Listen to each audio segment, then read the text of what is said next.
Do you feel like you've left that legacy? Like, what's it mean to influence people like that in business particularly? If you guide them in the wrong direction, or if you're not honest with your faults or how you've stuffed up in the past, I think that's one of the biggest ways you can guide people in the wrong direction. So like, I've always been a big advocate for own it, because otherwise you might influence someone in the wrong direction and then they're going to do the same thing. Welcome to the Find Your Influence podcast with Anton Guinea, where we unpack all things influence and we help leaders particularly find their influence by talking to amazing humans and finding out what influence means to them, who they've been influenced by and who they have influenced. And this podcast episode, proudly sponsored by the Guinea Group of Companies. The Guinea Group helps leaders upgrade, upskill, uplift their teams and their influence. Welcome, team. We have got the amazing Robby Kruyer. Did I say that right, Robby? Good pronunciation. Good, mate. I like it. Thank you. And we'll get Robby to explain where that name came from in a moment. So very quickly, for everyone's benefit, what I love about Robby is I love anyone in the construction game. I love anyone in the trades game. I love anyone in the property development game, because there's a lot on the line. Yep. You're dealing with people's finances. You're dealing with their dreams. Yep. Really, you're building dreams, affecting their life, big time. Yeah. And I'm guessing as a business owner, you don't take that lightly, Robby. No, a lot of stress. Is it? Yes, a lot of. I think it's unknown stress. I think that's one of the biggest things that I've found is subconsciously you feel like you can work and work in 24/7. Sometimes you just got to sit back and go, I've got a lot on my plate. I got to take a step back and sort of try and manage that, which is one of the biggest things over the journey of, like, I think we started 2017, so it's sort of about 8.5 years ago. Back then, pretty fiery, didn't know what I was doing. Were you really? Yeah, massively, yeah. And you're so calm now. Takes a lot, I think. Skill? Yeah, it takes a lot of learning skills and trial and error, and just coming to the realisation that you are affecting people's lives, even the people that are like in your team. It was a massive thing to have, I suppose, people say, hey, you're being a bit over the top, or you're being a bit pushy, or your management skills are shit. So it's like, then you go, okay, I've got to look in the mirror and reflect on that. And yeah, it's been a bit of a journey. Wow. And those other people have had influence on you. Massive, yeah. And some of them have been like 18-year-old apprentices that have, not a huge amount of life skills, because when you're 18, you haven't been through much. And for people like that to turn around and go, hey, I think you could do this better or do this way, you sort of go, shit, okay. There's a big reflection that needs to happen there. Thanks, Robby. What a great way to start a podcast episode. Mate, no, seriously. It's a bit in-depth, and I suppose not the angle that we'd talk about in building, but it's a big factor. And can I ask, Robby, just before we jumped on air, before we started recording, you and I were talking about females in trades, and I'm an advocate for that. So where I did my time in Gladstone, where I did my apprenticeship as an electrician, the year after that organisation, it was their first year of female apprentices. Yep. And that's 30 years ago. So I've sort of like, it's not new to me. Like, it was normal for me, but it seems to be a big deal in 2025. Have you got female apprentices in your business? Do you support, like you said, a mate of yours does have, about the Go company, etc. So what, can you talk me through that? Well, currently we used to have about 15 carpenters on the books. Mm-hmm. The transition from having that many people to, as we're doing bigger scale projects, we've contracted a lot of it out. Oh, gotcha. So we've actually helped people in our team start companies because they've been open and transparent with us. Bit of a backstory. We've had 3 people in our team once collude secretively and start a company, and then as they're exiting, lie about it. Breathe. And say, oh, I'm going to do this, and the next minute they've started a company and they're mimicking a lot of things that we've been doing and talking to builders that we're working for. So obviously calmly exit them. But then we've also had the exact same situation where 3 of our guys came to us and they're open and transparent and said, hey, we really want to start a company. We want to do our own jobs. And I was like, cool, Let's sit down We'll hire you. and I'll show you how to start a company. I'll give you a bit of guidance on business. And like the difference in their mindset compared to the other people's mindset, you just feel like I want to help them. I want to see them succeed. That was just the transparency and honesty that really helped that transition. Character traits, values. Yeah. And let me ask you this, Robbie, who was most successful long term? Well, the original one there shut down and gone into liquidation as a company. You heard And it. the other guys are absolute rippers. I Thriving. still talk to them all the time. Good friends with them. So, yeah. Good on you. Keep the character traits going. And I bet you if I had them on a podcast and asked them who was a big influence on them, they'd say you. Hopefully. Isn't that good though? Massively. Isn't it great when you can have that legacy, that that powerful impact, Yeah. influence on others? Guidance to people. Good on you. But so we did have 15 chippies or so on the books, and we've transitioned to Cool. a lot of contractors. So we've got sort of like 60 to 70 contractors that we work with closely. But at the moment, our team consists of me, my business partner Dean, he's had a huge influence on me, our operations manager Zoe, and also a project manager intern Millie. So we've only technically got 2 female employees. So when we were talking about that before the podcast, I was like, I can relate to that a lot because you learn a lot having females on your team. Their perspective is completely different to yours, so it helps you sort of be more aware, which is awesome. What have you learned from them, Robbie?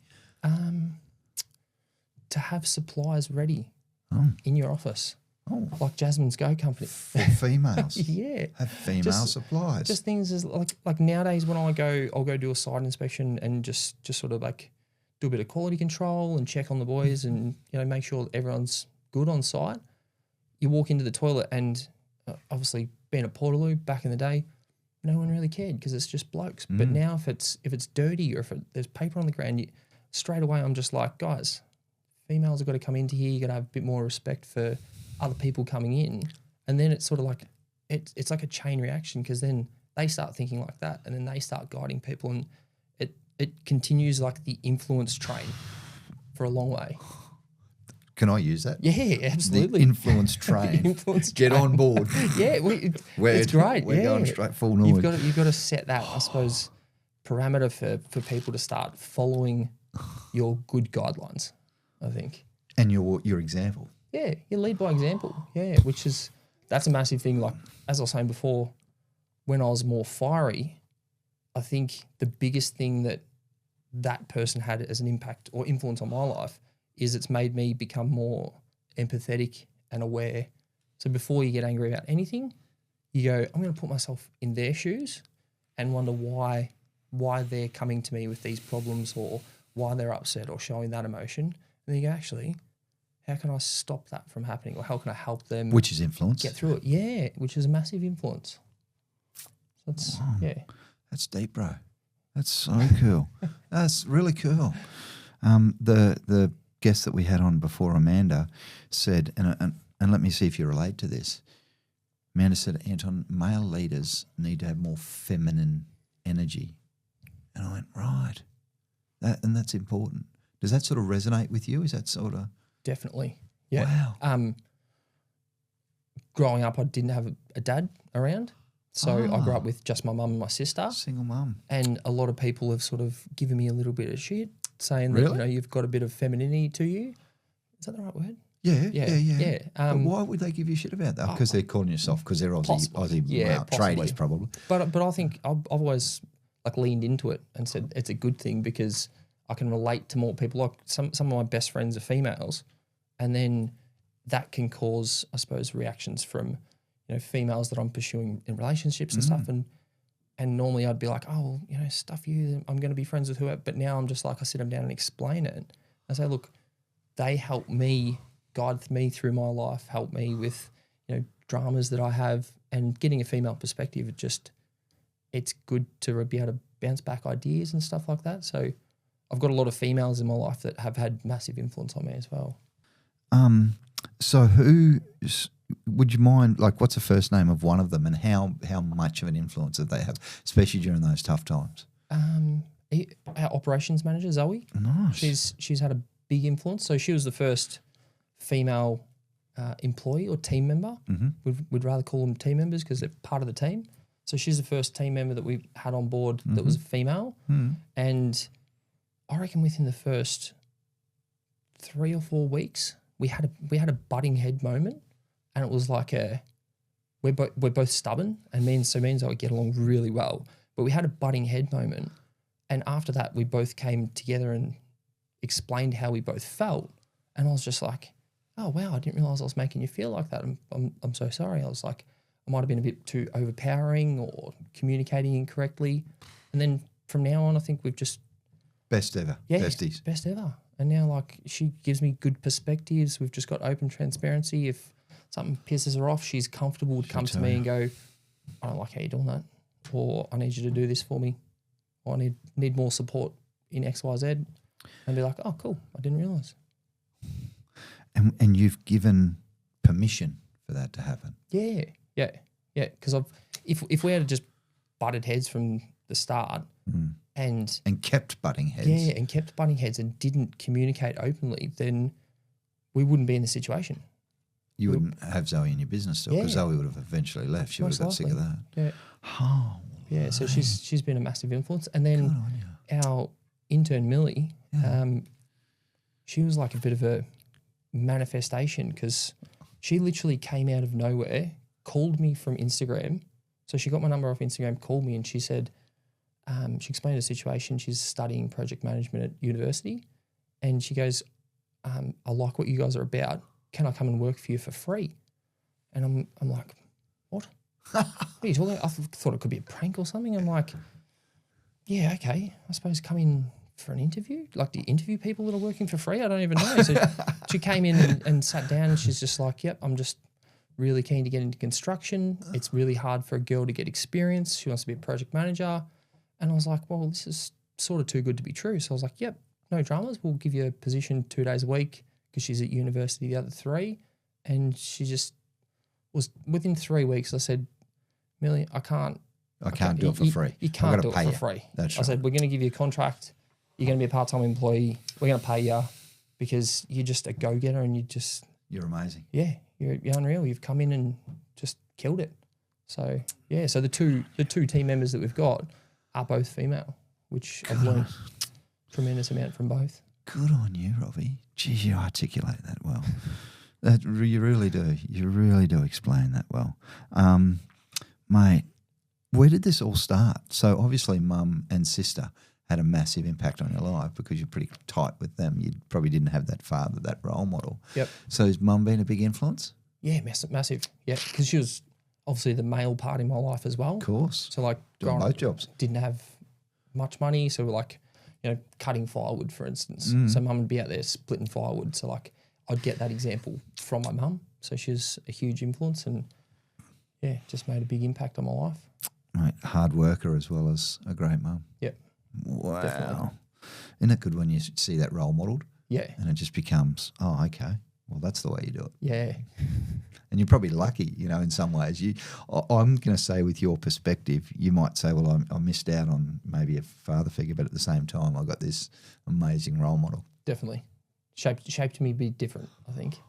Shaped me to be different. Yeah. Shaped me different. I love it, man. Now, and I'm guessing you're probably going to answer this question with maybe one of the names you've used already. Actually, no, let's talk about the three guys who were I'm guessing they're guys who were willing to come and say to you, Robby, love what you do. We've seen how good you are at that. We think we can do something similar. Can you help us out? Do you feel like you've left that legacy? Like, what's it mean to influence people like that in business particularly?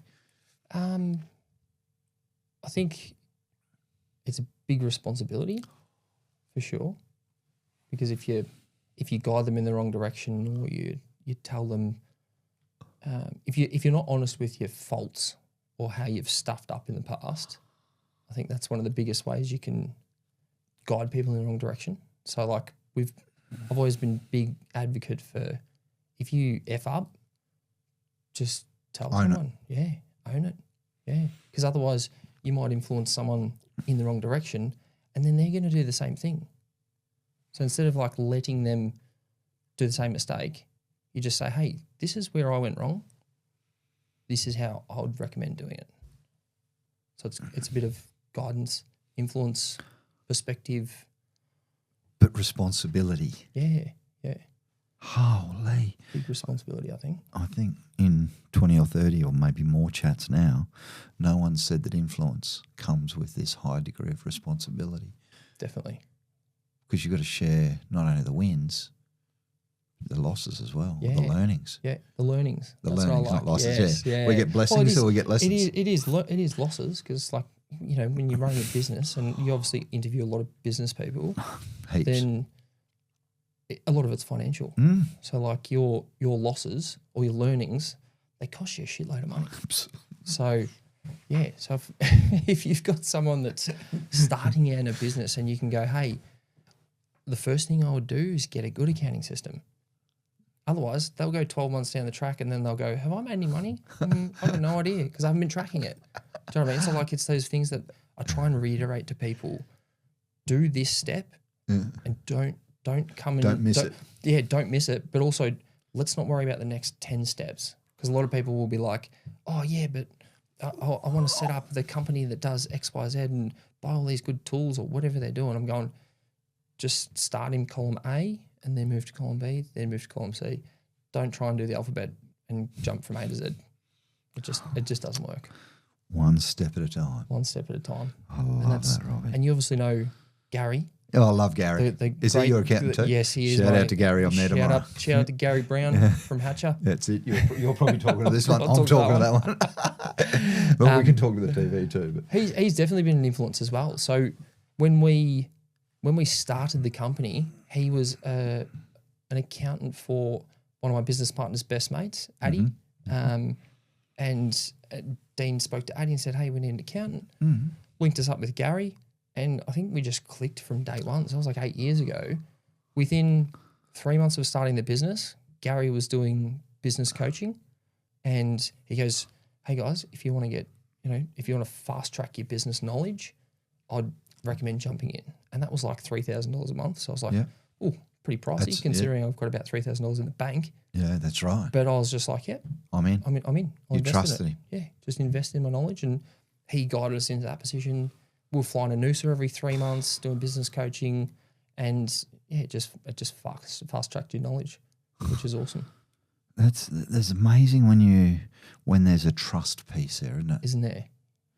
People do business with people they know, like, and trust. And I think it should be trust, know, and like. I think the trust is important. No, Massive. just such a big deal. And well done. And is it okay if I give Gary that feedback tomorrow? I'm seeing Absolutely, him yeah. working with his team tomorrow. He's a ripper. Oh, he's a good lad, isn't he? And a big development down at Phillip Island. Oh, yeah. You heard it here first, team. Gary is both of our accountants, and he's building a hot tub.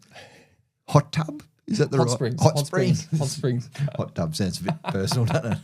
He's building hot springs like they do in New Zealand and other places at Phillip Island. So we'll be all able to visit that soon or whenever it's up and running. So have you got much? Are you doing any work down there for him? Or?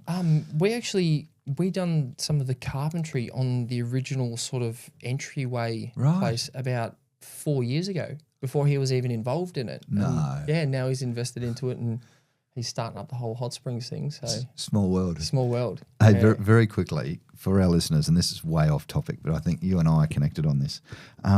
Tell me about energetic connection. Like, Gary connected us, but we're also connected to the Go company. You know, before we came on air, we talked about energy attracts like. Yeah. How important is that in your life to sort of be around and attract good energy? I think that's guided us through the whole process, the whole journey of our business. I think it has just been energetic manifesting. Yeah. Which is, I don't know. It's kind of like one of those, like, do you believe in other beings and stuff like that? You can't really say yes or no. It's something's got to be there, something, because every time we transition to another period of our business, we put a lot of energy and we focus on it, and then all of a sudden something just drops in our lap. So like when we started the business, just as we got our builder's license, we're like, how are we ever going to work on $1 million homes. Literally a week and a half later, we got a call to go on the block on national TV to work on a $4 million house in Brighton. And I was like, I just got my builder's license. Hadn't even done our own projects yet, given we'd had extensive carpentry knowledge, so we knew exactly what we were doing. But I was just like, getting that opportunity, I thought it was fake. I didn't even know it was going to happen. And then 10 o'clock on a Sunday night, they're like, are you still good for tomorrow? Can you meet us in Brighton?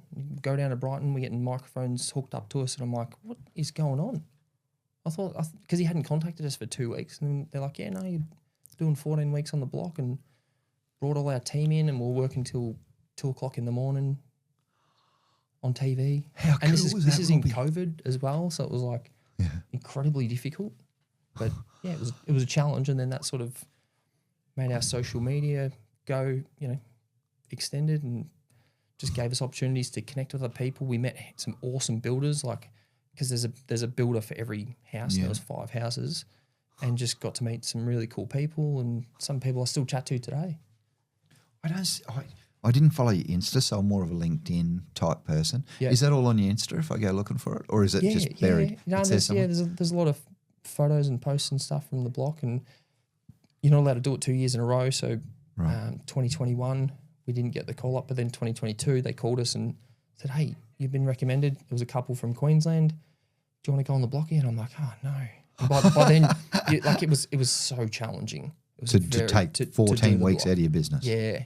So you still have to like try and manage all your other Yeah. business, but at the same time you Be try a to builder for them. dedicate all this time to a TV show, and like you do get paid, but if the contestants run out of a budget, you don't get There's paid. a risk. Yeah, you literally don't get paid. So you can either be the builder that walks off and leaves the clients high and dry Or on finish national it for TV, them. or just finish it And not get paid. and not get paid for some of it because Was it a big They've number only that you got didn't get budgets. paid for?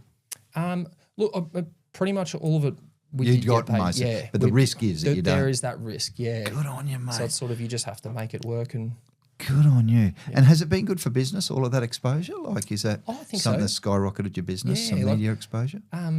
we've done an awesome project down in Chelsea.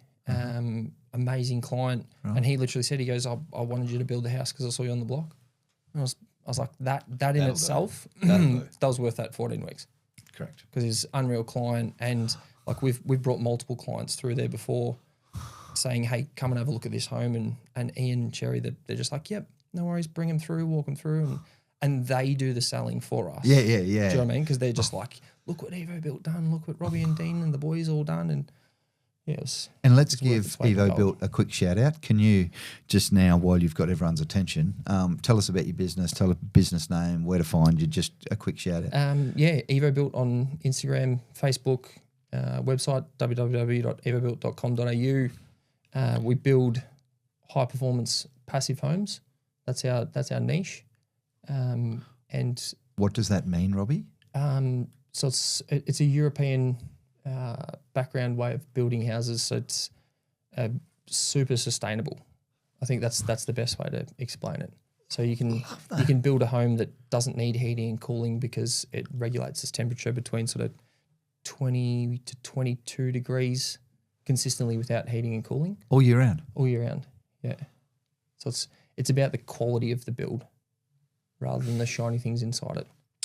High performance passive home. Yes. I love that. There's a bit of a taboo there because there's a lot of people saying that, we build high performance homes, but then they're not passive, because it's quite a big thing to get a passive house certified house. What do you mean passive house? So that it doesn't need heating and cooling. So that right. so it sustains itself. Just self-sustaining. Yeah, but just the quality of the build, it eradicates dust. It maximizes like solar energy. It's like having, those P2 masks that you had to wear through COVID. Yeah. It's like having one of those on your house. So like all the air gets absolutely filtered, and then you can actually like pull out your filter and wash it and put it back in again. But like you just seal up the home, so it's actually airtight. That's how they certify the passive home. It's got to be under 0.6 air exchanges to become a certified passive house.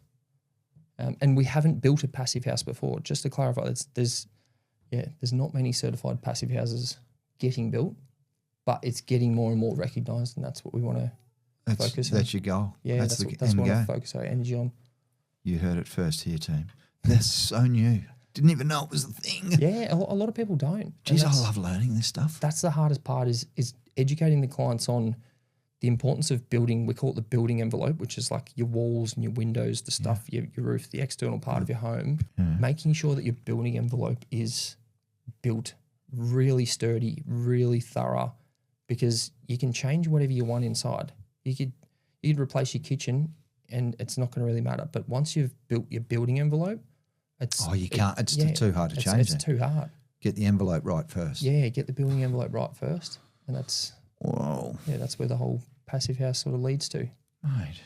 Thank you so much for sharing. Thanks for the education. I'm not an expert on it. There's a lot of You will be. There's a lot of amazing builders out there that I network with, continuously ask questions and stuff. One of the biggest people that have had influences on me was my mate Kyle, who is Jazz from the Go Company. She is Kyle's electrician. There you go. So I met Kyle on Instagram, and it was like a little connection. Cool. Yeah, and he invited me to come up to Sydney Build Expo. Nice. And I was like, a little bit creepy, bloke off Instagram. Do you want me to? No, like he wasn't creepy, but I was just like, it's just a bit different. It's different. It's a funny story because, like, you know, where'd you meet? Oh, we met on Instagram. And next minute I'm flying to Sydney to stay with him in a hotel. But then, we just connected and got Trust. along. Yeah. You didn't know and like him at that stage. You just trusted. Yeah, just trusted. Yeah. Good on you. And that was sort of match made in heaven. Yeah, that was like probably 4 years ago, and like last year I went to Tassie like 6 times, and shows me through his passive homes that he's doing. He's built quite a few of them now, and I'd say he would be Tassie's best builder, I believe. He's just Let's give a shout out. Absolute jet. Kyle Zanetto. Kyle Zanetto. Zanetto from Nice. Zanetto Builders. Right. He's a weapon. Good. And he's got an amazing electrician working for him called Jasmine. And Jasmine, as we talked about, Go Company, who packages up products for females and puts them in toilets or crib rooms or offices even now. Yeah, wherever's required. Correct. Yeah. So to make sure that females are taken care of in relation to their sanitary requirements on a site that's male dominated And that they feel males mightn't comfortable. even think about. That's Yeah. right. Makes life easy for them. Definitely. And their backstory is, which is a beautiful backstory, is that they were on sites where there was no female toilets, for example, and certainly no sanitary products. Yeah. And so they went on a mission to change the world for young females. Yeah, change the industry. Isn't it good?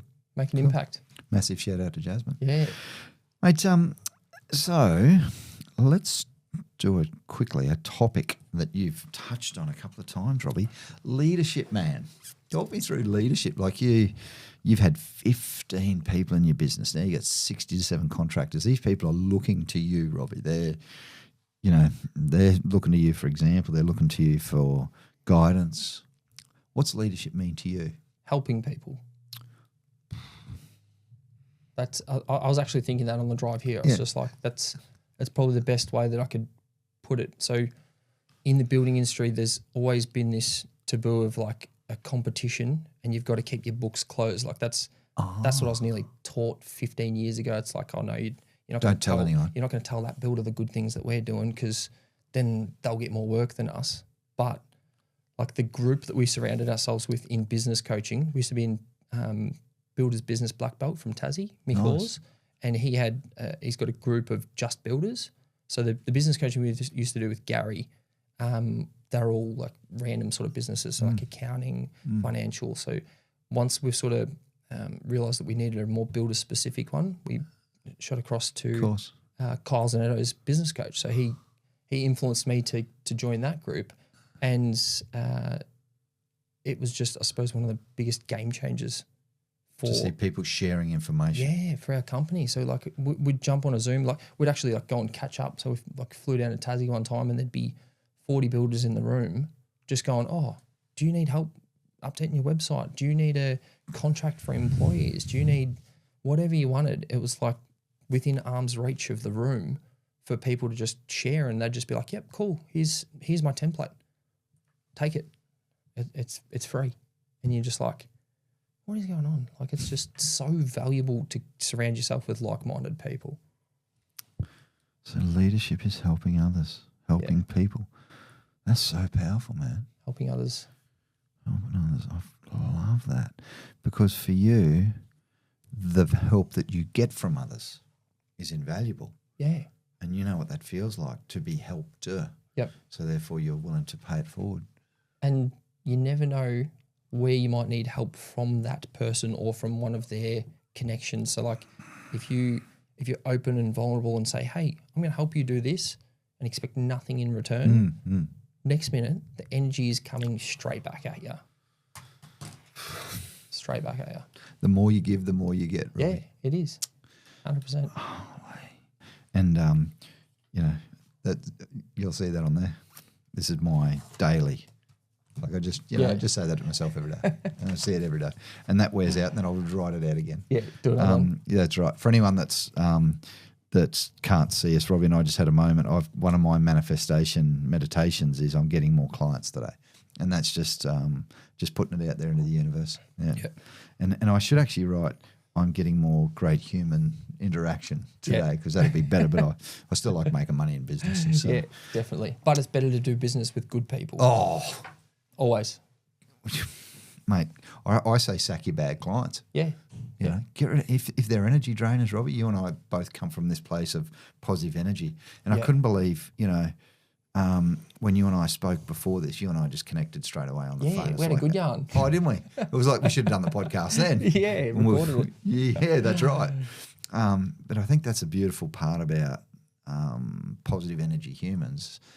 You sort of, an example is we did a leadership workshop last week. We did 2 days and we had 10 people in the room. You put it out at the universe and then people show up. Yep. And all of a sudden at the end of 2 days, people said, geez, there's some nice humans here. And the only thing that I could say is, yes, we seem to attract nice humans or good humans, because we just don't. 1 or 2 times in 20 years I've had to sack a client. Generally, just get good humans. Yeah. And it feels so much better. It's just easy. Yeah, you feel happy to go to work. And lucky, Nelly, privileged. Yeah, like definitely. The people like you, who's running a serious business, are willing to come and give us 45 minutes of their time to do this sort of stuff, and I never ever take that for granted, and that's just massive gratitude. So I appreciate you having me. Oh, yeah. I just feel fortunate. It's good influence. Oh, absolutely. Find your influence, brother. And I think, I think sometimes your energy or your emotion is influential, Robbie. How you show up will rub off on other people.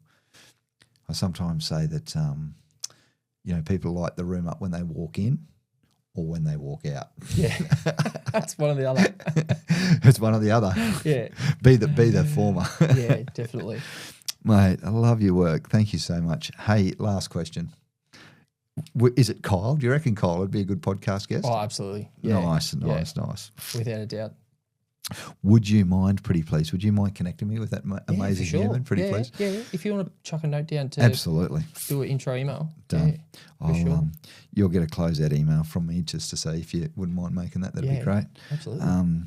We send you are you a reader? Yeah. More of a podcast Audible. Right. Cool. Yeah. That's all right. All right. Well, I'll send you a link to one of our books on Audible. Perfect. And, mate, Robbie, you've been amazing. Thanks for having me. Mate, appreciate it.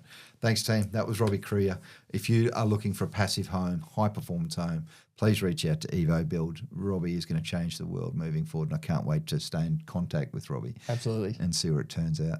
Thanks, champion. Thank you for listening or viewing our Find Your Influence podcast with Anton Guinea.